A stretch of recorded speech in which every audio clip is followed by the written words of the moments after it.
Halo Sobat Dunia Seribu Besar, semoga Sobat selalu diberi kesehatan, panjang umur, dan rizki yang melimpah, amin. Sebelum masuk ke alur ceritanya, jangan lupa dukung channel ini ya dengan klik subscribe, like, komen, dan share, terima kasih. Mari kita lanjutkan perjalanan, Fang Yuan. Fang Yuan sedikit mengernyit. Berdasarkan intuisi dan pengalaman hidup selama 500 tahun, dia bisa mencium bau konspirasi. Matanya berkilat dan dia mengendurkan alisnya. Aku sedikit lapar sekarang, kamu datang pada waktu yang tepat. Masuk, katanya. Di luar pintu, sambil membawa kotak makanan, Shen Cui tersenyum dingin saat mendengar jawabannya. Tetapi ketika dia membuka pintu, wajahnya ditinggalkan dengan ekspresi lembut dan lemah lembut. Tuan muda Fang Yuan, makanan dan anggurnya berbau sangat enak. Saya bisa menciumnya saat saya memegang kotak itu. Suaranya manis dan memiliki sedikit kerinduan dan sanjungan. Dia meletakkan kotak makanan di atas meja kecil dan mengeluarkan piring, mengaturnya dengan baik. Makanannya memang sangat harum dan enak. Setelah itu dia mengeluarkan 2 cangkir anggur dan menuangkan anggur. Ayo, Tuan muda, duduk. Pelayan Anda mengumpulkan keberaniannya hari ini dan ingin menemani Tuan muda untuk minum. Dia tersenyum seperti bunga, berjalan ke sisi Fang Yuan.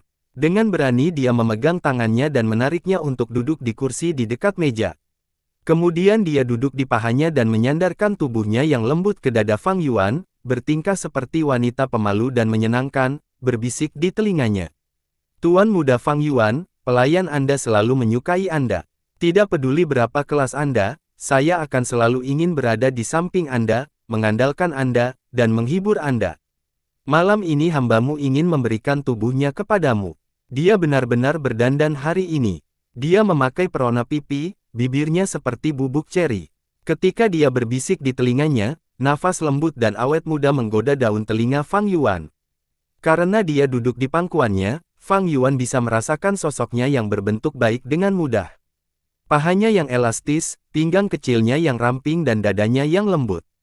Tuan muda, izinkan saya memberi Anda anggur sendiri. Shen Cui mengambil cangkir anggur, mengangkat kepalanya dan menyesapnya. Kemudian matanya tertuju pada Fang Yuan, bibir ceri kecilnya sedikit terbuka, perlahan mencondongkan tubuh ke mulutnya. Ekspresi Fang Yuan acuh tak acuh, seolah-olah yang ada di pangkuannya bukanlah seorang gadis muda, tetapi balok patung. Ketika dia melihat ekspresi Fang Yuan, Shen Cui merasa sedikit gelisah pada awalnya. Tetapi ketika bibirnya hanya berjarak 1 inci darinya, dia yakin, mencibir di dalam hatinya. Kamu masih berpura-pura, dia merenung. Tepat pada saat ini Fang Yuan mengejek, nadanya menghina. Jadi itu hanya permainan kekuatan. Wajah Shen Cui menjadi kaku dan dia menelan anggur di mulutnya, mencoba menarik sanjungan palsu. Tuan muda Fang Yuan, apa yang kamu katakan? Mata Fang Yuan memancarkan cahaya dingin. Dia menatap mata Shen Cui, meletakkan tangan kanannya di lehernya yang seputih salju pada saat yang sama, perlahan menekannya dengan paksa. Murid Shen Cui menyusut dan suaranya penuh kepanikan. Tuan muda, Anda menyakiti saya. Fang Yuan tidak menjawab, tetapi cengkeramannya di lehernya semakin kuat. Tuan muda Fang Yuan, pelayan Anda sedikit takut. Shen Cui sudah mengalami kesulitan bernapas, dia tampak bingung. Sepasang tangan lembut tanpa sadar menggenggam tangan Fang Yuan, mencoba mencungkil tangannya. Tapi tangan Fang Yuan kuat seperti besi, tidak bisa ditarik pergi. Sepertinya paman dan bibi membiarkanmu datang untuk merayuku dan menjebakku. Ini pasti berarti sudah ada orang yang diatur di lantai bawah, ya. Fang Yuan tertawa dingin, menambahkan, tapi, menurutmu siapa kamu, datang untuk menggunakan taktik padaku, dengan 2 tumpukan sampah daging busuk di dadamu. Saat dia mengatakan ini, tangan kirinya naik ke dadanya dan dengan kejam meraih payudaranya yang lembut, membuatnya sangat cacat tiba-tiba. Rasa sakit yang hebat berkobar dari dadanya, mata Shen Cui bulat dan terbuka lebar. Rasa sakitnya sangat hebat sehingga matanya penuh dengan air mata. Dia ingin berteriak, tetapi Fang Yuan mencengkeram tenggorokannya begitu kuat sehingga pada akhirnya dia hanya bisa menangis beberapa kali. Kemudian dia mulai melawan dengan kuat, karena dia benar-benar akan mati lemas. Tetapi pada saat ini, Fang Yuan perlahan mengendurkan cengkeramannya. Shen Cui segera membuka mulutnya dan menelan udara dengan rakus. Nafasnya terlalu bersemangat, mengakibatkan serangkaian batuk hebat. Fang Yuan tertawa ringan, mengulurkan telapak tangannya. Dia dengan lembut membelai pipinya, nadanya riang saat dia berbicara, Shen Cui, apakah menurutmu aku bisa membunuhmu, atau tidak? Jika Fang Yuan meraung padanya dengan suara jahat dan keras, Shen Cui mungkin benar-benar membalas dengan keras. Tetapi ketika Fang Yuan tersenyum dan berbicara dengan cara yang dangkal, suaranya yang lembut menanyakan apakah dia bisa membunuhnya atau tidak, Shen Cui merasakan ketakutan yang mendalam dari lubuk hatinya. Dia takut. Dia memandang Fang Yuan dengan ketakutan di wajahnya, melihat pemuda ini tersenyum di seluruh wajahnya saat dia menatapnya. Pada saat ini, Shen Cui bersumpah pada dirinya sendiri bahwa dia tidak akan pernah melupakan matanya selama sisa hidupnya. Sepasang mata ini tidak bercampur dengan emosi sedikit pun, gelap dan mendalam, menyerupai kolam kuno yang dalam yang menyembunyikan binatang buas yang mengerikan. Di bawah tatapan mata ini, Shen Cui merasa seperti telanjang di tengah es dan salju. Orang di hadapanku, pasti berani membunuhku, mampu membunuhku. Ya Tuhan, mengapa saya datang dan memprovokasi iblis semacam ini?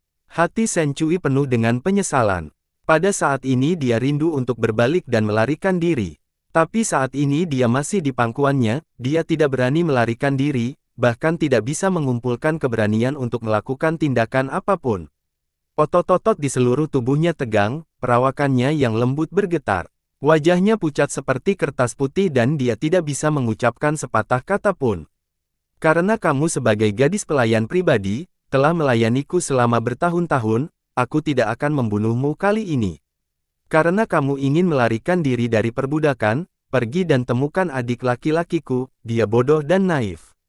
Fang Yuan menarik senyumnya dan menepuk pipinya, nadanya polos seperti air. Sambil menghela nafas, dia akhirnya berkata, kamu bisa pergi. Shen Cui sebodoh sepotong kayu saat dia berjalan keluar dengan patuh. Dia takut karena akalnya, dan tidak tahu bagaimana dia bisa meninggalkan sisi iblis bernama Fang Yuan. Orang-orang yang tersembunyi di bayang-bayang tampak bingung ketika mereka melihat Shen Cui keluar dengan penampilan sangat terguncang. Mereka benar-benar mengatur jebakan yang begitu indah, bahkan lebih inovatif dari kehidupan saya sebelumnya. Hehe, bibi dan paman, kebaikanmu ini akan aku ingat dalam-dalam. Tidak lama setelah Shen Cui pergi, Fang Yuan berdiri dan pergi juga. Tidak peduli apa, dia tidak bisa tinggal di kediaman ini lagi. Seorang bijak melihat dan mengurangi risiko yang diperkirakan, apalagi yang bisa dikatakan untuk iblis. Ketika kekuatan tidak mencukupi, hanya orang bodoh yang akan membahayakan dirinya sendiri. Pemilik penginapan, apakah Anda memiliki kamar yang tersedia? Fang Yuan datang ke satu-satunya penginapan di desa dan menanyakan harganya. Ya, ada ruang di lantai 2 dan lantai 3. Tidak hanya murah, kamarnya juga rapi dan bersih. Lantai pertama adalah kafetaria, tamu penginapan dapat datang ke sini dan makan. Ada juga layanan untuk meminta pekerja penginapan membawa makanan ke kamar Anda. Pemilik penginapan penuh keramahan saat dia menghibur Fang Yuan. Penginapan ini adalah satu-satunya di desa, tetapi bisnisnya tidak terlalu bagus. Bahkan itu agak sepi. Hanya ketika karavan pedagang tahunan datang untuk berdagang di Gunung King Mao, penginapan itu akan penuh dengan orang. Fang Yuan sedikit lapar, jadi dia memberikan 2 potongan bulat penuh batu purba kepada pemilik penginapan. Beri aku kamar yang bagus untuk aku tinggal, dan siapkan 2 toples anggur, 3-4 hidangan berbeda, kembalikan aku kelebihan saldo. Selesai, pemilik penginapan mengambil 2 potong batu purba dan bertanya, apakah Anda ingin makan di kamar Anda, atau makan di aula? Fang Yuan melihat ke langit. Hujan telah berhenti dan hari sudah mendekati malam. Dia bisa makan di lobi dan langsung berangkat ke pinggiran desa ketika dia selesai, melanjutkan pencariannya untuk harta karun biksu anggur bunga. Demikianlah dia menjawab, aku akan makan di aula. Penginapan itu memiliki ruang makan, ada selusin meja persegi, 4 bangku panjang mengelilingi setiap meja. Di antara meja ada pilar besar dan tebal yang menopang penginapan. Lantainya ditutupi dengan ubin marmer besar, tetapi basah, sulit untuk menyembunyikan kelembaban gunung. Ada 3 meja yang duduk dengan orang-orang. Duduk di dekat jendela, seorang lelaki tua sedang minum anggur, menatap matahari terbenam di luar, sendirian. Di tengah kafetaria ada meja yang diduduki dengan 5-6 pemburu. Mereka mendiskusikan pengalaman berburu mereka dengan suara keras, dan di kaki mereka ada tumpukan berbagai jenis mangsa gunung, seperti burung pegar dan kelinci. Di sudut lain ada meja dengan dua anak muda, sepertinya berdiskusi secara rahasia. Sosok mereka tersembunyi dalam kegelapan, sulit untuk melihat mereka, dan lebih sulit untuk mengetahui jenis kelamin mereka. Fang Yuan memutuskan untuk duduk di dekat meja terdekat dengan pintu. Segera setelah itu, hidangan disajikan di atas meja. Dengan bakat kelas C saya, untuk menyempurnakan Moonlight Gu, saya perlu meminjam batu purba. Jika keberuntunganku bagus dan Moonlight Gu ini tidak memiliki kemauan yang kuat, aku hanya membutuhkan 5 buah. Tetapi jika keras kepala bahwa saya akan dalam masalah, mungkin membutuhkan setidaknya 8 buah. Gu adalah makhluk hidup, jadi wajar bagi mereka untuk memiliki keinginan untuk bertahan hidup. Beberapa memiliki kemauan yang kuat dan akan selalu menolak proses penyempurnaan, beberapa Gu memiliki kemauan yang lemah, sepanjang pemurnian mereka menyerah tanpa daya, begitu tidak ada perlawanan, proses pemurnian akan menjadi santai. Saat ini saya hanya memiliki 6 batu purba di saya, tetapi saya memberikan 2 kepada pemilik penginapan jadi saya tersisa dengan 4 buah. Tidak cukup, di dunia ini batu purba adalah mata uang lokal, dan daya belinya sangat kuat. Keluarga normal yang terdiri dari 3 orang akan menghabiskan paling banyak 1 potong batu esensi dalam sebulan. Tetapi ketika datang ke Master Gu, konsumsi batu purba lebih besar. Ambil Fang Yuan misalnya, hanya dengan memurnikan Gu saja, dia akan membutuhkan rata-rata 7 batu purba atau lebih. Dan ini hanya di Moonlight Gu, jika dia benar-benar menemukan cacing minuman keras, hanya untuk menyempurnakannya dengan bakat kelas Fang Yuan, dia akan membutuhkan setidaknya selusin lagi.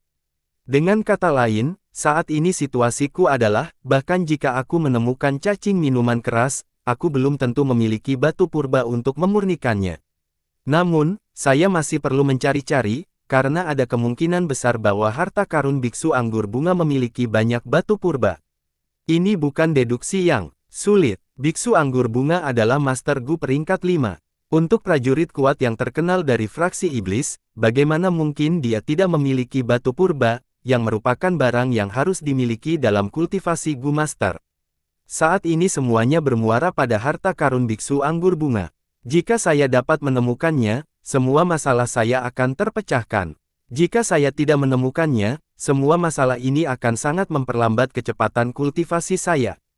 Jika itu terjadi, saya akan kalah dari orang-orang seusia saya dalam berkultivasi. Saya tidak mengerti. Saya telah menghabiskan lebih dari seminggu mencoba menarik cacing minuman keras untuk muncul, mengapa saya masih tidak melihatnya? Fang Yuan mengerutkan kening dan memeras otaknya. Itu seperti memasukkan makanan ke dalam mulutnya, tetapi masih tidak tahu bagaimana rasanya.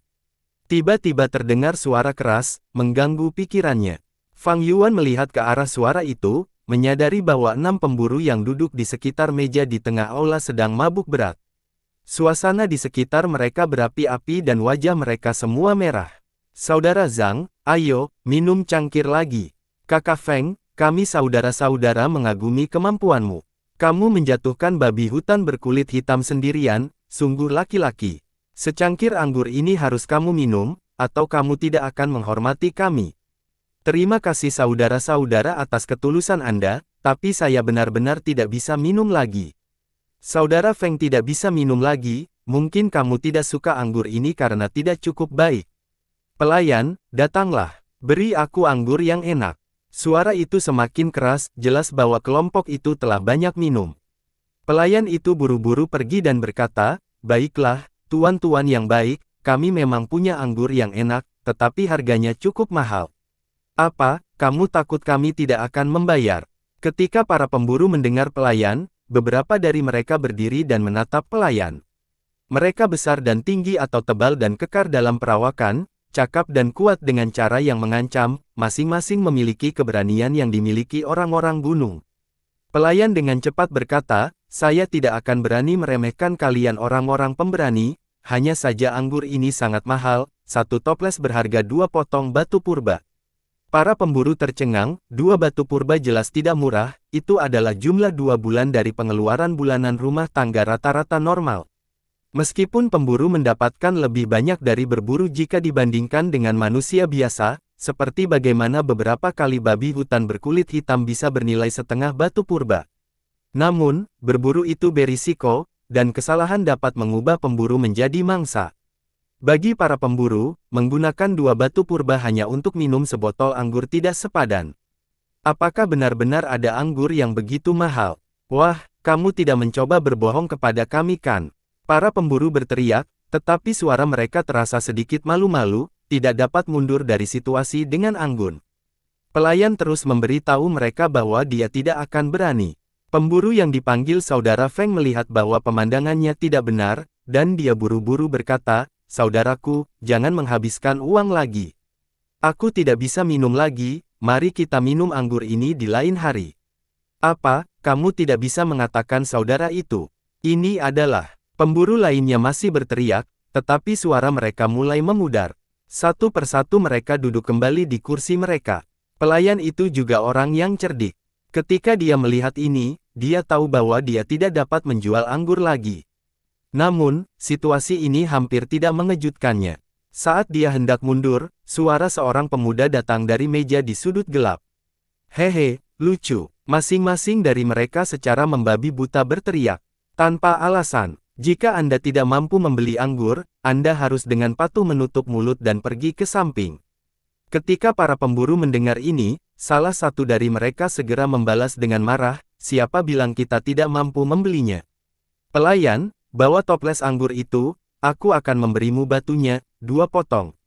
"Oh, beri aku sebentar Pak, aku akan mendapatkannya." Pelayan itu tidak mengharapkan pergantian peristiwa seperti itu. Dia buru-buru menjawab dan berbalik untuk mengambil toples anggur dan membawanya. Toples anggur ini sebesar toples anggur biasa, tetapi saat dibuka, dalam sekejap itu aroma yang menyegarkan dan lembut memenuhi seluruh kafetaria. Bahkan lelaki tua yang duduk sendirian di jendela tidak bisa menahan diri untuk tidak menoleh ketika dia mencium aroma anggur, dan dia menatap toples anggur. "Itu pasti anggur yang enak. Tamu yang terhormat, ini tidak membual. Ini adalah anggur bambu hijau, seluruh desa hanya memiliki satu penginapan, yaitu kami." "Cium aromanya." Pelayan itu menarik napas dalam-dalam saat dia mengatakan ini, ekspresi wajahnya penuh kepuasan dan kenikmatan.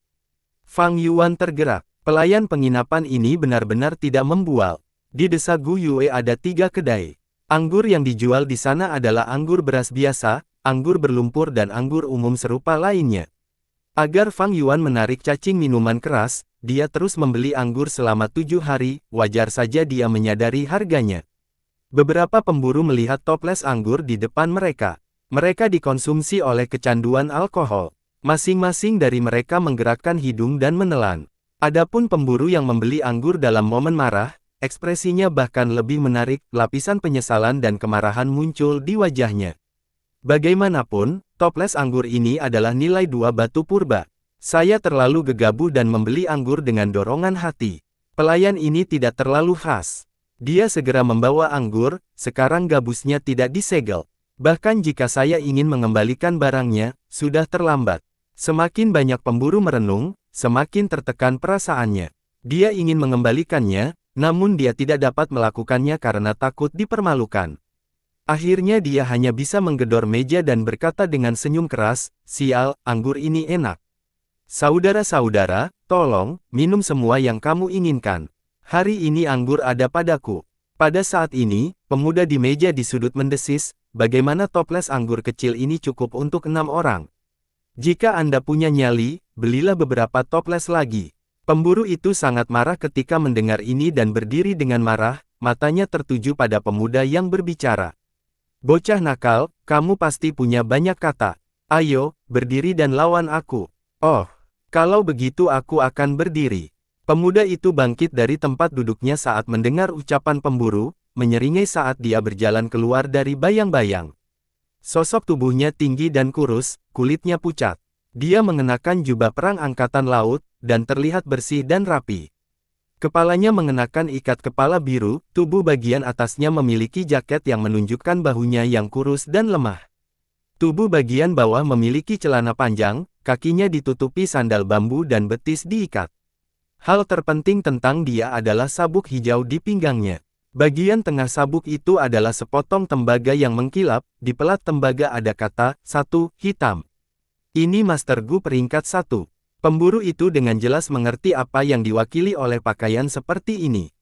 Dia menarik napas dalam-dalam, kemarahan di wajahnya menghilang, digantikan oleh alarm. Dia tidak pernah membayangkan bahwa dia benar-benar memprovokasi seorang Gu Master. Apakah kamu tidak ingin melawanku? Ayo, pukul aku. Guru Gu muda berjalan perlahan menuju pria itu, senyum main-main di wajahnya. Tapi, pemburu yang telah menantangnya sebelumnya menjadi membeku seperti patung, tidak bisa bergerak dari tempatnya. Mungkin kalian semua bisa datang padaku bersama-sama, itu juga berhasil. Tuan Gu muda perlahan berjalan ke meja pemburu, berbicara dengan santai. Ekspresi wajah mereka telah berubah. Beberapa pemburu yang memiliki wajah merah mabuk tiba-tiba menjadi pucat. Masing-masing dahi mereka basah kuyup oleh keringat dingin, dan mereka merasa gelisah, terlalu takut bahkan untuk bernapas berat. Tuan Gu muda mengulurkan tangan, mengambil toples anggur bambu hijau. Dia meletakkannya di bawah hidungnya dan mengendus, tersenyum. Dia berkata, baunya pasti harum. Jika tuanku menyukainya, maka jangan ragu untuk mengambil dan meminumnya. Ini adalah permintaan maaf dari saya karena menyinggung tuanku. Pemburu yang memprovokasi dia sebelumnya buru-buru menjawab dan menangkupkan tangannya di depan dadanya, mendorong senyum ke wajahnya. Tanpa diduga ekspresi wajah pemuda itu berubah dengan ganas, dengan retakan keras toples itu hancur berkeping-keping di tanah. Guru Gu tampak dingin seperti es, tatapannya tajam seperti pedang. Dia mendesis dengan marah, kamu pikir kamu memiliki hak untuk meminta maaf padaku? Kalian sekelompok pemburu pasti benar-benar kaya, bahkan lebih kaya dariku, karena kalian menghabiskan 2 batu purba untuk minum anggur. Apakah kalian punya ide, betapa kecewanya saya atas batu purba sekarang? Anda benar-benar berani memamerkan kekayaan Anda di depan saya saat ini. Kalian manusia bahkan bisa dibandingkan denganku. Kami tidak akan berani, kami tidak akan berani. Untuk menyinggung tuanku, itu adalah kejahatan yang keji. Kami manusia tidak bermaksud menyinggung perasaanmu. Ini adalah batu purba kami, tolong terima Tuan Gu Master. Para pemburu dengan cepat bangkit dan mengeluarkan batu purba yang mereka miliki. Tapi bagaimana manusia ini bisa punya uang, yang mereka tarik hanyalah potongan-potongan batu purba, potongan fragmen terbesar tidak lebih besar dari 1/4 batu purba. Guru Gu tidak menerima batu-batu purba ini, tetapi dia tidak berhenti mencibir. Dia menggunakan tatapannya yang seperti elang dan menyapu seluruh kafetaria. Para pemburu yang dia pindai menundukkan kepala. Orang tua yang duduk di jendela menyaksikan pemandangan itu juga dengan cepat menoleh untuk menghindari tatapan Guru Gu. Hanya Fang Yuan yang menonton dengan tenang, tanpa ragu-ragu.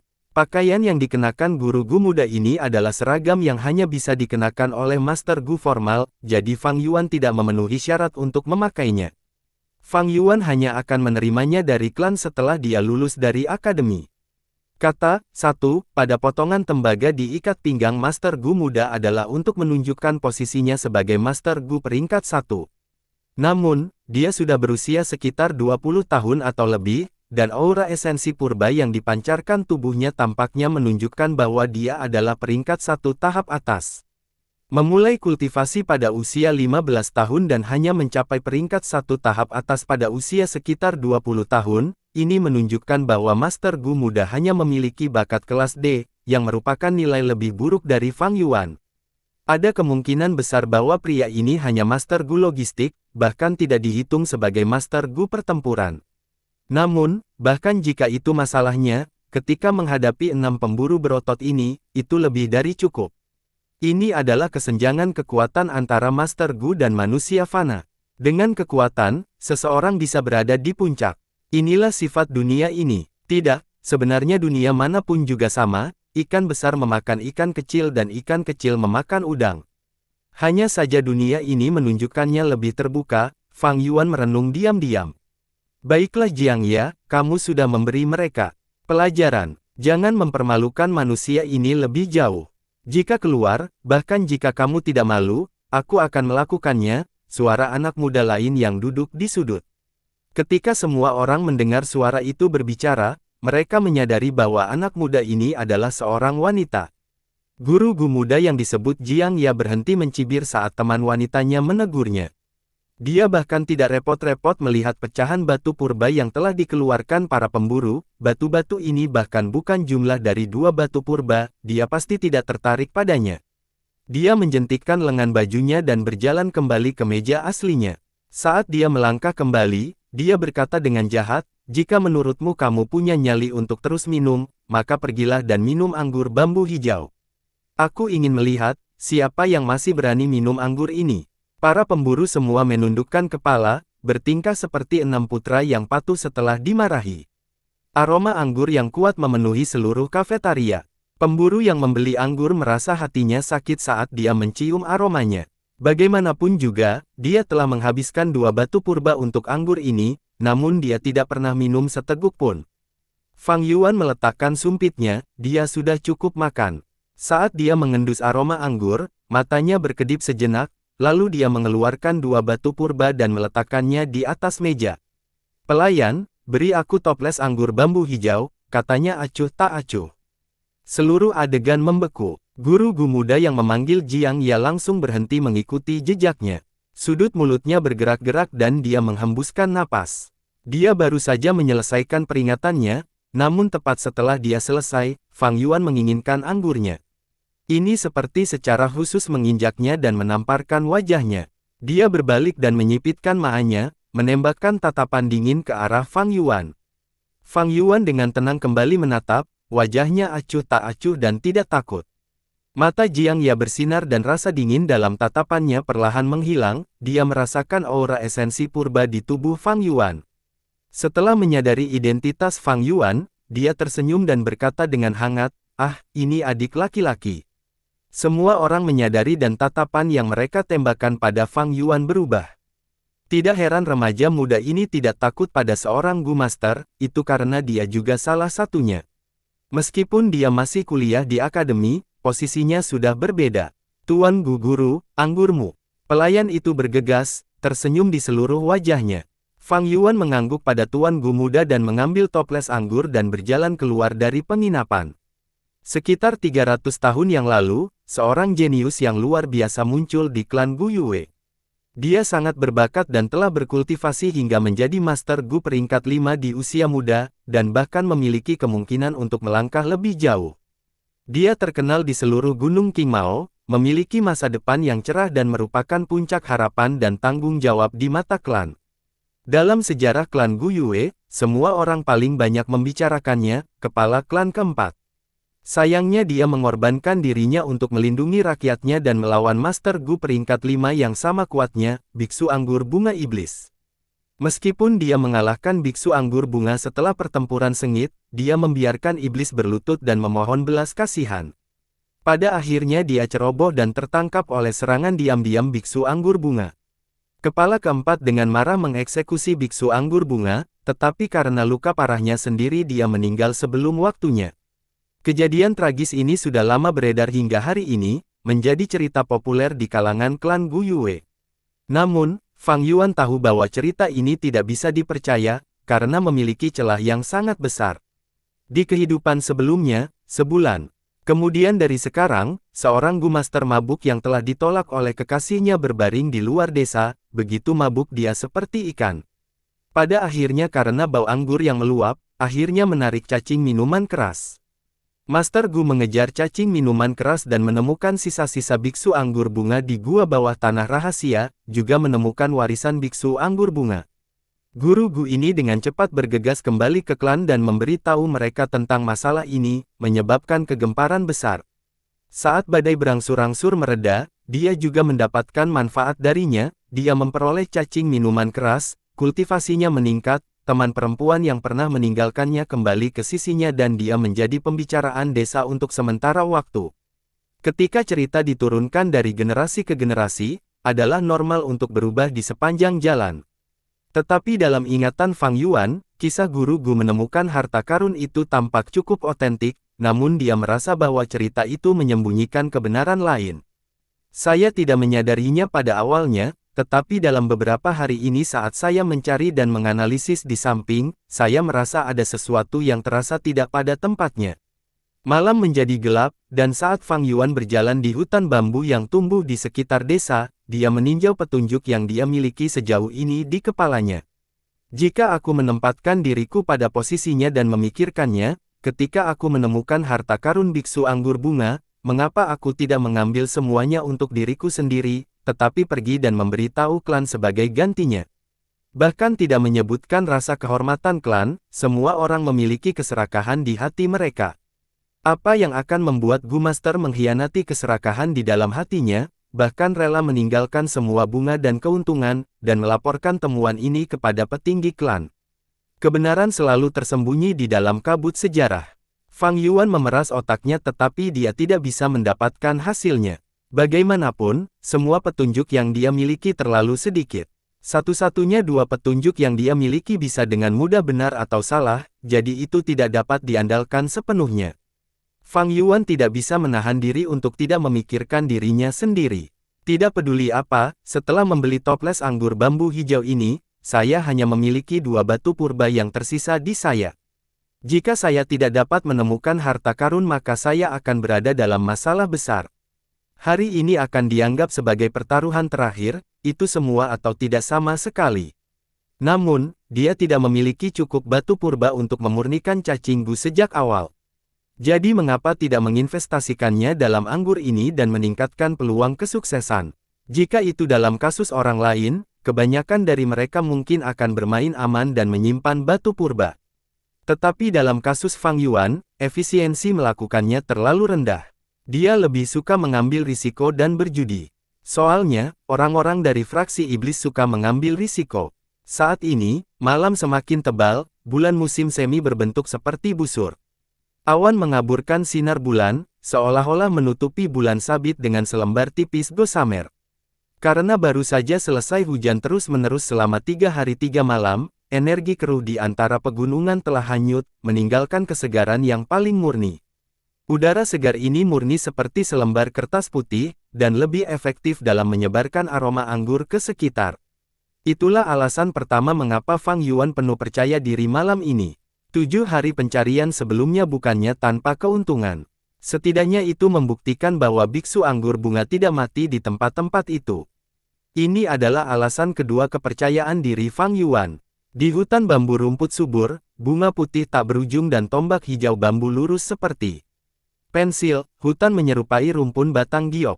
Fang Yuan membuka segel toples, melepaskan aroma anggur kental secara instan. Anggur bambu hijau bisa dikatakan sebagai anggur nomor 1 desa Guyue. Ini adalah alasan ketiga kepercayaan diri Fang Yuan malam ini. Dengan 3 alasan besar berkumpul bersama ini, jika saya ingin berhasil, itu harus malam ini. Fang Yuan bersorak di dalam hatinya saat dia perlahan memiringkan toples anggur, menuangkan sedikit anggur, meneteskannya ke batu. Jika sekelompok pemburu itu melihat pemandangan ini, mereka mungkin akan menjadi sangat tertekan.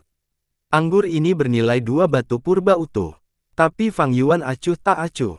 Aroma harum dengan cepat menyebar ke malam. Angin sepoi-sepoi lembut, aroma samar melayang dan mencemari hutan bambu.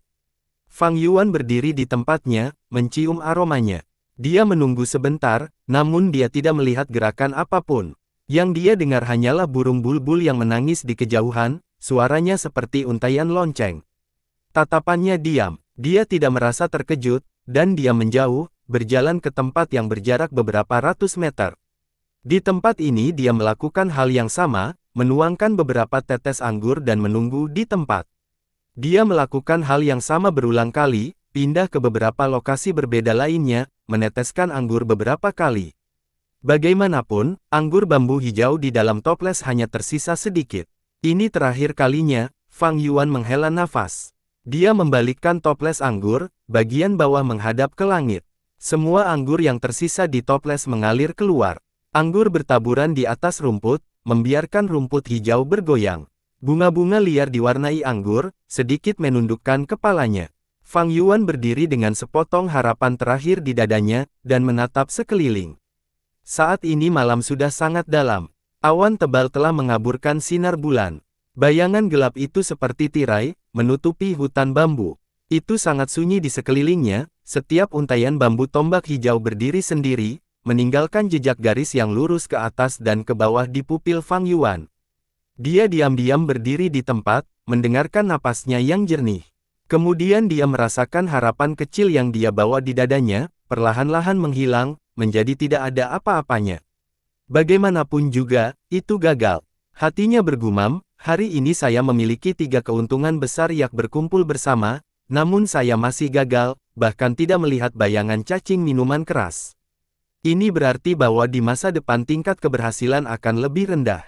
Saat ini saya hanya memiliki 2 batu purba yang tersisa, dan saya masih perlu menyempurnakan Moonlight Gu. Saya tidak bisa mengambil risiko lagi. Hasil akhir dari mengambil risiko seringkali tidak memuaskan. Tetapi ketika hasilnya ideal, keuntungannya akan mengesankan. Fang Yuan suka mengambil risiko, tetapi dia bukan pecandu judi, dan dia bukan seseorang yang bertekad untuk mempertaruhkan kembali apa yang hilang. Dia memiliki batasannya sendiri, dia jelas tentang kemampuannya sendiri. Saat ini, pengalaman hidup 500 tahun memberitahunya, sudah waktunya untuk berhenti. Terkadang hidup seperti ini, seringkali ada satu gol yang tampak begitu sempurna, dipenuhi dengan godaan. Tampaknya begitu dekat namun dengan begitu banyak liku-liku, tujuannya terus-menerus tidak terpenuhi. Itu membuat orang gelisah, memikirkannya siang dan malam. Ini adalah ketidakberdayaan hidup, tapi itu juga pesona hidup. Fang Yuan tertawa pahit, berbalik untuk pergi. Itu pada saat ini, embusan angin bertiup, seperti lengan lembut, dengan ringan menyingkirkan awan di langit malam. Awan melayang menjauh untuk mengungkapkan bulan yang tersembunyi. Bulan berbentuk bulan sabit yang tergantung di langit seperti lampu giok putih, menuangkan cahaya bulan yang jernih seperti air ke bumi. Cahaya bulan tumpah ke atas hutan bambu, tumpah ke batu gunung, mandi ke sungai dan sungai di gunung, mengalir ke tubuh Fang Yuan. Fang Yuan mengenakan pakaian polos, di bawah sentuhan lembut sinar bulan, wajah mudanya menjadi lebih cerah. Kegelapan sepertinya memudar dalam sekejap, dan menggantikannya adalah ladang bunga es bersalju. Seolah-olah terinfeksi oleh sinar bulan, burung bulbul mulai bernyanyi sekali lagi, tetapi kali ini bukan hanya satu, tetapi banyak. Tersebar di antara rumpun bambu, mereka semua mentwit sebagai tanggapan. Pada saat yang sama, sejenis serangga yang menghuni pegunungan besar, jangkrik dragonpil yang aktif di bawah sinar bulan mulai menyanyikan lagu kehidupan yang gemerisik. Mereka adalah makhluk yang hanya keluar di malam hari. Tubuh mereka memancarkan cahaya merah redup, pada saat ini mereka melompat keluar berbondong-bondong, masing-masing tubuh mereka berkedip dengan kecemerlangan batu akik merah. Sekilas, Fang Yuan berpikir bahwa jangkrik dragonpil ini seperti semburan air merah yang memantul, mendarat di rumput hijau dan bunga liar, berjingkrak di bawah sinar bulan di hutan bambu. Hutan bambu itu seperti kolam sadar, di bawah sinar bulan warna batu giok hijau dari bambu tombak bersinar dalam kecemerlangan cahaya dan batu giok halus. Pemandangan pepohonan lebat dan bunga-bunga cerah yang mempesona di musim semi, Ibu Pertiwi menunjukkan kepada Fang Yuan kecantikannya yang luar biasa saat ini. Fang Yuan tanpa sadar berhenti mengikuti jejaknya, merasa seolah-olah dia berada di tanah surgawi. Dia sudah akan pergi, tetapi pada saat ini dia tanpa sadar melihat sekeliling. Guman bunga liar dan rumput yang dia tuangkan keruk anggur terakhir bergetar lembut tertiup angin, tetap kosong. Fang Yuan menertawakan dirinya sendiri dan mengambil kembali garis pandangnya. Namun, tanpa diduga dalam proses berpaling, dia melihat setitik salju putih. Manik-manik salju ini direkatkan ke tiang bambu tombak tidak jauh. Di bawah sinar bulan itu seperti mutiara bundar yang digantung. Kedua pupil Fang Yuan mengembang dengan ganas, tubuhnya sedikit gemetar. Jantungnya turun dan mulai memompa lebih cepat setiap detik. Itu adalah cacing minuman keras. Cacing minuman keras berbentuk seperti ulat sutra, seluruh tubuhnya mengeluarkan cahaya putih mutiara. Itu sedikit gemuk dan memiliki penampilan yang imut. Cacing minuman keras memakan anggur dan bisa terbang. Ketika terbang, ia akan meringkuk menjadi bola, dan kecepatannya sangat cepat. Meskipun itu hanya Gu peringkat 1, tetapi itu bernilai lebih dari beberapa Gu peringkat 2. Untuk membuatnya menjadi Gu vital seseorang jauh lebih bermanfaat daripada Gu cahaya bulan. Saat ini cacing minuman keras direkatkan ke tiang bambu hanya 50-60 langkah dari Fang Yuan. Dia menahan napas, tidak menutup dengan gegabah, tetapi perlahan berjalan mundur. Dia tahu jaraknya sangat dekat, tetapi untuk benar-benar menangkap cacing minuman keras secara langsung, itu adalah tugas yang sangat sulit bagi Master Gu yang baru saja membuka lubang purba seperti dia. Bisa dibilang, sama sekali tidak ada harapan untuk sukses. Fang Yuan tidak dapat melihat cacing minuman keras dengan jelas, tetapi dalam kegelapan dia bisa merasakan cacing minuman keras mengarahkan kewaspadaannya padanya. Dia perlahan mundur dengan lembut, mencoba yang terbaik untuk tidak mengganggu cacing minuman keras. Dia tahu bahwa jika cacing minuman keras terbang menjauh, dia tidak akan pernah bisa mengejar kecepatannya sendiri. Dia harus menunggu sampai cacing minuman keras minum sampai mabuk, dan kemudian dengan kecepatan terbangnya melambat dia akan memiliki kesempatan untuk menangkapnya. Melihat Fang Yuan mundur lebih jauh, cacing minuman keras yang merangkak di tiang bambu bergerak. Aroma anggur yang kuat sebelumnya begitu menggoda, begitu menarik, membuat cacing itu tersesat dalam lamunan. Jika ada air liur, ia akan lama meneteskan air liur di sekitarnya. Tapi cacing minuman keras sangat waspada dan waspada. Hanya setelah Fang Yuan mundur 200 langkah, ia sedikit menyusut dan memantul ke udara. Ketika ia berkibar tinggi di udara, tubuhnya meringkuk menjadi bola, tampak seperti pangsit nasi kecil dan putih. Pangsit kecil itu menyapu udara dalam busur bundar, melayang ke rumput yang ditaburi anggur bambu hijau sebelumnya. Dengan makanan lezat tepat di depan matanya, cacing minuman keras menurunkan kewaspadaannya. Ia dengan tidak sabar naik ke kuncup bunga berisi anggur dan memasukkan kepala kecilnya ke dalam, hanya meninggalkan ekor gemuk di luar. Cacing minuman keras itu lapar, dan anggur bambu hijaunya sangat lezat. Ia membuka mulutnya lebar-lebar dan menarik napas, dengan sangat cepat tersesat dalam kelezatan makanannya, benar-benar melupakan Fang Yuan. Pada saat ini, Fang Yuan mulai mendekat dengan hati-hati. Dia bisa melihat ekor cacing minuman keras di luar kuncup bunga. Ekor ini seperti ekor ulat sutra, gemuk dan bulat. Cahaya yang dipancarkannya membuat orang berpikir tentang mutiara. Awalnya ekor cacing minuman keras menggantung di luar, tidak bergerak. Kemudian setelah beberapa saat ekor ini mulai melengkung ke atas, menunjukkan bahwa ia minum dengan sangat gembira. Pada akhirnya ketika Fang Yuan hanya 10 langkah lagi, ekornya mulai bergoyang-goyang dan berayun dengan ritme ceria. Itu benar-benar mabuk. Melihat ini membuat Fang Yuan hampir tertawa terbahak-bahak. Dia tidak terus berjalan ke depan, tetapi dengan sabar menunggu. Jika dia bergegas sekarang, dia pasti akan memiliki peluang besar untuk menangkap cacing minuman keras, tetapi niat Fang Yuan adalah agar cacing minuman keras ini membimbingnya ke sisa-sisa biksu anggur bunga. Dalam sekejap, cacing minuman keras menarik diri dari kuncup bunga. Tubuhnya lebih gemuk dan kepalanya bergoyang, menyerupai pria mabuk. Tanpa diduga, ia tidak menyadari kehadiran Fang Yuan. Ia naik ke bunga kuning cerah lainnya dan bertengger di benang sari, memakan tetesan anggur di sana. Kali ini setelah selesai minum, akhirnya terasa kenyang. Tubuhnya perlahan menyusut menjadi bola bundar dan perlahan terbang ke atas. Ketika berada 1,5 meter di atas tanah, ia dengan santai terbang ke arah bagian yang lebih dalam dari hutan bambu. Fang Yuan dengan cepat mengikuti jejaknya. Cacing minuman keras sudah mabuk berat, membuatnya terbang lebih lambat setengah dari kecepatan biasanya. Meskipun ini masalahnya, Fang Yuan masih harus berlari dengan sekuat tenaga untuk mengikuti bayangannya. Malam itu melewati penglihatannya saat remaja muda itu berlari di hutan bambu, mengejar butiran salju kecil tidak jauh di depan. Sinar bulan lembut, angin sepoi-sepoi lambat dan stabil.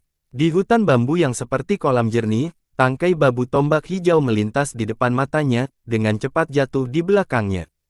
Tanahnya adalah karpet hijau rumput, penuh dengan bunga-bunga liar yang mekar. Ada batu-batu kecil dengan lumut yang tumbuh, dan pucuk bambu kuning.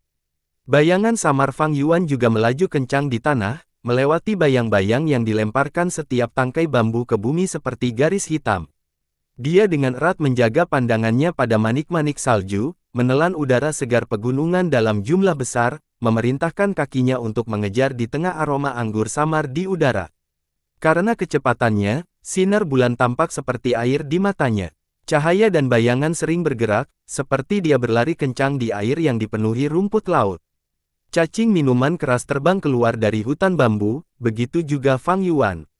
Lautan bunga putih dengan bintik kuning di tengah meminjam angin dari kakinya, menyebarkan kelopaknya. Sekelompok jangkrik dragonpil yang menyerupai puisi yang mengalir kebetulan bergerak ke depan, saat Fang Yuan berlari melewatinya, ada swoosh dan awan merah mekar di hadapannya, menyebar di sekitar lautan kunang-kunang bintang merah yang muncul dari awan. Sungai gunung yang tenang diaspal dengan kerikil, permukaan air yang bergemericik memantulkan bulan musim semi di langit malam, dengan beberapa percikan Fang Yuan mengarungi, menciptakan ribuan riak berwarna perak. Sangat disayangkan bahwa sungai ini, setelah berabad-abad, batu-batu indah dan berharga diinjak-injak dan dipatahkan. Fang Yuan sedang mengejar, dengan tegas mengikuti di belakang cacing minuman keras. Naik ke atas sungai gunung, dia sudah bisa mendengar suara air terjun. Setelah dia berbalik di sekitar hutan yang jarang, dia melihat cacing minuman keras terbang ke celah di tengah batu. Mata Fang Yuan berbinar dan dia berhenti di jalurnya. Jadi ada di sini. Dia terengah-engah, jantungnya berdetak di dadanya seperti orang gila. Dengan satu perhentian ini dia bisa merasakan seluruh tubuhnya berlumuran keringat, udara panas melonjak ke seluruh tubuhnya mengiringi aliran darahnya yang semakin cepat. Melihat sekeliling, dia menemukan bahwa tempat ini adalah bangku dangkal. Kerikil dengan berbagai ukuran menutupi tanah, permukaan sungai hampir tidak menutupi batu-batu kecil. Ada juga balok-balok batu abu-abu yang berserakan bebas di daerah tersebut. Di belakang Gunung King Mao ada air terjun besar. Aliran air terjun bervariasi dengan cuaca, itu jatuh ke tanah, menghantam kolam yang dalam. Di samping kolam yang dalam adalah desa klan Bai, sebuah klan dengan pengaruh kuat yang sebanding dengan desa Guyue. Air terjun bercabang ke banyak cabang yang lebih kecil, dan jelas bahwa Fang Yuan menghadap salah satu dari banyak cabang-cabang. Pada kesempatan normal, bangku ini kering, tetapi karena curah hujan lebat baru-baru ini yang berlangsung selama 3 hari 3 malam, sungai dangkal terbentuk di sini. Sumber aliran yang mengalir berasal dari batu besar yang dimasuki cacing minuman keras sebelumnya. Batu itu bersandar di dinding gunung vertikal. Air terjun kecil yang bercabang menjauh dari air terjun utama seperti ular piton perak yang mengalir menuruni dinding gunung, menghantam batu besar. Setelah waktu yang cukup lama, bagian tengah batu besar ini telah terkikis dan membentuk celah. Pada saat ini saat air terjun hanyut, arus air dengan lembut meraung. Itu seperti tirai putih, benar-benar menghalangi celah di batu. Setelah mengamati sekelilingnya, napas Fang Yuan tidak lagi cemas. Matanya bersinar dengan sedikit tekad, dia berjalan ke batu besar dan menarik napas dalam-dalam, lalu dia bergegas masuk lebih dulu. Celah batu itu agak besar, dan dua manusia dewasa bisa berjalan berdampingan di dalamnya tanpa masalah. Apalagi yang bisa dikatakan dengan Fang Yuan, yang hanyalah seorang remaja laki-laki berusia 15 tahun. Begitu dia bergegas masuk, arus deras menekan tubuh Fang Yuan. Pada saat yang sama, air dingin dengan cepat membasahinya dari ujung kepala sampai ujung kaki. Fang Yuan berjuang melawan tekanan air, bergerak maju dengan cepat. Saat dia berjalan beberapa lusin langkah, tekanan air mulai berkurang. Tetapi ruang di celah juga mulai menyusut, dan Fang Yuan hanya bisa berjalan ke samping. Telinganya dipenuhi dengan deru air, bagian atas kepalanya adalah selembar putih, dan lebih dalam ke dalam batu itu ada kegelapan hitam. Apa yang bersembunyi dalam kegelapan? Itu bisa menjadi ular berbisa, tetapi bisa juga tokek beracun. Mungkin itu adalah jebakan yang dipasang oleh biksu anggur bunga, atau mungkin kosong. Fang Yuan hanya bisa melanjutkan ke depan dengan berjalan. Menyamping, perlahan menuju kegelapan. Air tidak lagi menghanyutkan kepalanya, dinding batu tertutup lumut, menyerempet kulitnya, terasa licin. Segera dia ditelan oleh kegelapan, dan celah batu menjadi lebih sempit, meremas di sekelilingnya. Secara bertahap bahkan tengkoraknya tidak bisa berputar bebas. Namun, Fang Yuan mengertakkan gigi dan terus maju. Setelah berjalan 20 langkah lagi, dia menyadari bahwa ada warna merah cahaya dalam kegelapan. Awalnya, dia mengira itu adalah ilusi. Tetapi ketika dia berkedip dan fokus, dia mulai memastikan bahwa ini memang ringan. Kesadaran ini membuatnya memperbarui semangatnya. Dia terus berjalan selama 50 hingga 60 langkah lagi, lampu merah semakin terang. Di matanya, cahaya perlahan mengembang menjadi jahitan yang panjang, vertikal dan halus. Dia mengulurkan lengan kirinya, tiba-tiba merasa bahwa dinding di depan telah membungkuk. Seketika dia bersuka cita, mengetahui bahwa ada ruang tertutup di dalam batu besar itu. Dengan beberapa langkah lagi, dia akhirnya bergegas ke jahitan ringan ini. Matanya disambut dengan pemandangan kandang selebar sekitar 80 meter. Saya sudah berjalan begitu lama. Dengan jarak ini aku akan lama melewati batu besar, jadi aku harus berada di jantung tebing gunung sekarang. Saat dia mengukur ruang tersembunyi ini, dia menggerakkan tangan dan kakinya, meregangkan anggota tubuhnya. Seluruh ruangan dipenuhi dengan cahaya merah redup, tetapi dia tidak tahu dari mana cahaya itu berasal. Dinding batu lembab dan tertutup lumut, tetapi udara di sini sangat kering. Di dinding juga ada beberapa tanaman merambat yang layu. Tanaman merambat terjalin satu sama lain, menenun di setengah permukaan dinding. Bahkan ada beberapa bunga layu yang tumbuh di tanaman merambat. Fang Yuan melihat sisa-sisa bunga dan daun ini, merasa agak akrab. Ini adalah Wine Sackflower Gu, dan Rice Patchgrass Gu. Tiba-tiba sebuah pikiran terlintas di benaknya dan dia bisa mengenali batang dan tanaman merambat yang layu ini. Gu datang dalam berbagai bentuk dan bentuk. Beberapa seperti batuan mineral seperti bentuk kristal biru dari Moonlight Gu. Beberapa datang dalam bentuk cacing, seperti cacing minuman keras seperti ulat sutra. Ada juga jenis berumput berbunga, seperti Gu bunga karung anggur dan Gu rumput kantong padi sebelum Fang Yuan. Kedua jenis Gu ini adalah peringkat 1 Gu alami. Hanya dengan menuangkan esensi purba mereka akan dapat tumbuh. Setelah tumbuh, bagian tengah bunga akan mengeluarkan anggur nektar bunga, dan kantong rumput akan tumbuh beras yang harum. Fang Yuan menggerakkan garis pandangnya di sepanjang tanaman merambat, dan benar saja dia menemukan tumpukan akar layu berkumpul menjadi rumpun berbentuk bola di sudut. Cacing minuman keras sedang bertumpu pada rumpun akar mati, tidur nyenyak. Itu sudah mudah dijangkau. Fang Yuan berjalan mendekat dan mengambil cacing minuman keras ke dalam pelukannya. Kemudian dia berlutut dan menarik tanaman merambat yang mati, menemukan tumpukan tulang kerangka yang dibundel di dalamnya. Aku akhirnya menemukanmu, biksu anggur bunga. Ada senyum di bibirnya saat dia melihat ini. Saat dia hendak mengulurkan tangannya dan menanggalkan tanaman merambat yang tersisa, tiba-tiba. Coba sentuhnya. Sebuah suara penuh niat membunuh tiba-tiba terdengar di belakang Fang Yuan. Di gua rahasia ini, suara seseorang tiba-tiba menjulang di belakang. Bahkan ketika datang ke Fang Yuan, dia bisa merasakan rambut di belakang lehernya berdiri, kulit kepalanya mati rasa. Dia telah diikuti. Mungkinkah dia berulang kali keluar beberapa hari ini telah membangkitkan kecurigaan dan perhatian orang-orang? Atau apakah itu seseorang yang dikirim oleh pamannya? Dalam benaknya dia bahkan memikirkan Master Gu peringkat 1 yang dia temui di penginapan, pemuda bernama Jiang Ya. Pada saat singkat itu, pikirannya memancarkan ide dan tebakan yang tak terhitung jumlahnya, selain memikirkan solusi. Fang Yuan bisa merasakan bahwa dalam kalimat singkat, itu penuh dengan niat membunuh yang mendalam. Ini membuatnya diam-diam mengerang, dia hanya peringkat 1 tahap awal sekarang, dan dia bahkan tidak memiliki Gu yang vital. Bagi seorang Gu Master ini setara dengan memiliki kemampuan bertarung 0, bagaimana dia seharusnya bertarung? Terlalu lemah, terlalu lemah. Dia meraung di kepalanya. Kamu sudah diracuni oleh Gu racun gerbang tunggalku. Tanpa Gu saya yang lain yang bertindak sebagai rekanannya, setelah 7 hari Anda akan berubah menjadi nanah dan darah dan mati, kata suara itu di belakangnya. Fang Yuan mengertakkan gigi, ekspresinya dingin. Dia berkata dengan nada rendah, kamu ingin cacing minuman keras. Aku bisa memberikannya padamu. Dia perlahan berdiri, tindakannya hati-hati. Tetapi pada saat ini, suara lain muncul. Suara ini penuh ketakutan, dan berkata dengan gemetar, aku akan memberikannya, aku bisa memberimu apa saja, tolong selamatkan hidupku, oh biksu anggur bunga. Tunggu sebentar, ini. Fang Yuan mengerutkan kening dan tiba-tiba berbalik dalam kesadaran.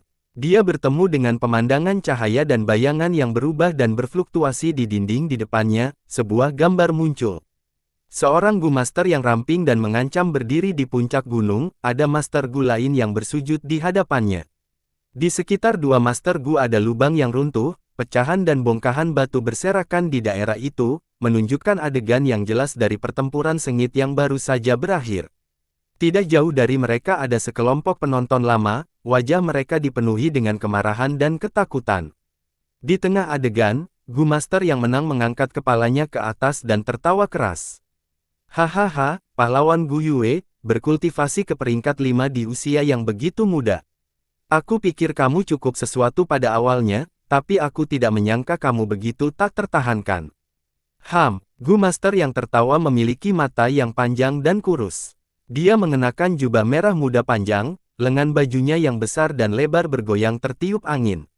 Area di mana jubahnya berpotongan di lehernya longgar dan terbuka lebar, memperlihatkan otot-otot dadanya yang kuat dan pucat. Bagian yang paling menarik dari dirinya adalah kepalanya yang botak, bersinar tanpa sehelai rambut pun. Biksu Anggur Bunga. Fang Yuan segera mengenali identitas Gu Master ini. Untuk membandingkan diriku dengan Sir Flower Wine, saya pasti tidak enak badan di kepala, untuk benar-benar tidak mengenali orang hebat seperti itu dan menyinggung Sir Flower Wine. Tuan Anggur Bunga, tolong ingat keramahan klan saya yang murah hati sebelumnya dan selamatkan hidup saya. Master Gu yang bersujud di tanah gemetar, keringat dingin di sekujur tubuh, air mata dan lendir bercampur saat dia memohon belas kasihan. Fang Yuan menyipitkan matanya dan dengan hati-hati membedakan keduanya, menyadari bahwa Master Gu lainnya mengenakan seragam kepala klan Gu Yue. Melihat penampilannya, jelas bahwa orang ini adalah pemimpin klan generasi keempat. Adapun para penonton tua itu, mereka mungkin adalah tetua klan dari generasi itu. Hehe, keramahan yang murah hati. Anda pasti memiliki nyali untuk mengatakannya. Aku benar-benar tulus datang untuk berdagang denganmu, menggunakan batu purba untuk membeli anggrek bulan klan kamu dengan harga yang wajar. Kamu yang menyimpan niat jahat, berpura-pura menyapa dan membawaku masuk, menyuruhku duduk di jamumu, berniat mengikat minuman kerasku dengan gu beracun. Kalian semua terlalu meremehkanku, aku telah mencari nafkah di bawah langit dengan nama Anggur Bunga. Bagaimana mungkin aku bisa diracuni dengan cara ini? Biksu Anggur Bunga menunjuk pemimpin klan generasi keempat yang berlutut, mencibir, jika kamu bekerja sama dengan adil, semua ini tidak akan terjadi. Pada akhirnya kamu hanya ingin menggunakan kepalaku untuk meningkatkan reputasi dan ketenaranmu, kamu hanya harus menyalahkan dirimu sendiri karena mati. Tuan, tolong selamatkan hidupku yang tidak berharga. Kepala klan generasi keempat berteriak cemas, lututnya menggores tanah, dia dengan cepat merangkak ke kaki Biksu Anggur Bunga dan memeluk pahanya. Tuan, klan saya memiliki mata air roh yang menghasilkan batu purba, kami juga menanam anggrek bulan dalam jumlah besar di gua bawah tanah. Saya bersedia menerima perbudakan Gu Anda dan menjadi pelayan Anda, hidup dan mati saya sesuka hati, saya bersedia mengabdikan perbudakan seumur hidup kepada Anda Pak. Fang Yuan memperhatikan tanpa berkata-kata, sementara beberapa tetua dalam gambar tampak lebih tidak yakin. Biksu Anggur Bunga menyipitkan matanya, amarahnya sudah tenang. Matanya bersinar dan dia berkata, perbudakan Gu sangat berharga di luar nalar, itu adalah Gu peringkat 5, apakah Anda benar-benar berpikir saya akan memilikinya? Namun Anda telah terinfeksi oleh Gu racun gerbang tunggal saya, hanya saya yang bisa menyembuhkan racunnya, jadi saya tidak takut Anda tidak patuh. Karena itu masalahnya, klan Anda harus memberi saya 3.000 batang anggrek bulan setiap minggu, juga 3.000 batu purba. Aku akan datang sesekali untuk mengambil barang dan menyembuhkan racunmu untuk sementara, menyelamatkan hidupmu yang tidak berguna. Terima kasih banyak atas belas kasihan Anda, Sir. Terima kasih banyak atas belas kasihan Anda, Pak. Kepala klan generasi keempat menangis berulang kali, bersujud tanpa henti. Kepalanya berdarah terus-menerus saat menabrak batu gunung. Berhentilah bersujud, aku paling membenci orang-orang yang bergekok sepertimu. Apa yang disebut jenius Gu Yue, petarung peringkat 5 yang kuat, betapa tidak layak untuk namamu. Lebih baik Anda melayani saya dengan baik. Ini juga mengenai hidup Anda, Biksu Anggur Bunga tiba-tiba berteriak, wajahnya membuat ekspresi ngeri. Dia menendang kepala klan generasi keempat dengan kakinya, tubuhnya bergoyang. Dia dengan panik mundur beberapa langkah besar, berteriak pada kepala klan generasi keempat, bagaimana kamu masih memiliki Gu? Kepala klan generasi keempat ditendang di lubang perutnya dan dia memuntahkan seteguk darah. Dia bangkit dengan upaya yang melelahkan, wajahnya memperlihatkan senyum licik. Hehehe, siapapun berhak menghukum orang-orang dari fraksi iblis. Gu ini disebut Monsado, itu yang terbaik untuk bersembunyi. Meskipun hanya peringkat 4, tetapi memiliki kemampuan untuk membatasi penggunaan laut purba dan esensi purba. Setan, kamu dan aku telah bertarung dengan sengit, kamu tidak memiliki banyak gu lagi, bagaimana mungkin kamu bisa menahan Monsado Gu? Patuh saja menyerah dan menjadi pelayanku, selama kamu melayaniku sampai aku bahagia, kamu masih akan memiliki kesempatan untuk hidup. Biksu anggur bunga marah dan meraung, ke neraka denganmu. Suaranya hampir tidak tersentuh ketika tubuhnya melonjak ke depan seperti sambaran listrik, pukulan mendarat ke jantung kepala klan generasi keempat. Pemimpin klan generasi keempat tidak menyangka biksu anggur bunga begitu radikal, bahkan jika laut purbanya terancam, biksu anggur bunga tidak mau berkompromi. Kekuatan besar datang dan dia terbang ke udara, tubuhnya jatuh ke tanah seperti karung yang pecah. Dia menyemburkan seteguk besar darah segar, cairan merah bercampur dengan potongan-potongan organ dalam yang tak terhitung jumlahnya. Apakah kamu menjadi gila? Kita bisa benar-benar menyelesaikan ini melalui diskusi. Dia menatap belati ke arah biksu anggur bunga, bibirnya bergerak dengan usaha keras. Kalimatnya belum selesai, karena kakinya menyerah dan kepalanya bengkok ke samping.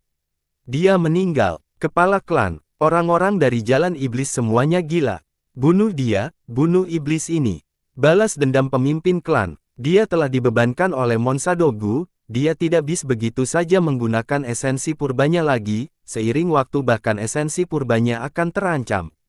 Para tetua yang menonton di pinggir lapangan semuanya meraung marah dan mengerumuni daerah itu. Hahaha, semua orang yang mencari kematian, ayo. Biksu anggur bunga berteriak ke udara. Menghadapi para tetua yang menyerangnya, dia bergegas ke arah mereka terlebih dahulu. Pertempuran sengit terjadi dan biksu anggur bunga dengan cepat berada di atas angin. Segera semua tetua telah jatuh ke tanah, beberapa dari mereka terluka dan sisanya mati. Saat biksu anggur bunga hendak menghabisi para tetua yang masih hidup, ekspresi wajahnya tiba-tiba berubah dan dia menutupi perutnya. Brengsek, aku akan kembali di masa depan untuk berurusan denganmu, kata biksu anggur bunga. Dia menatap belati pada beberapa tetua dan tubuhnya bergerak seperti listrik saat dia melarikan diri ke hutan pegunungan, menghilang tanpa jejak dalam sekejap mata. Bersambung.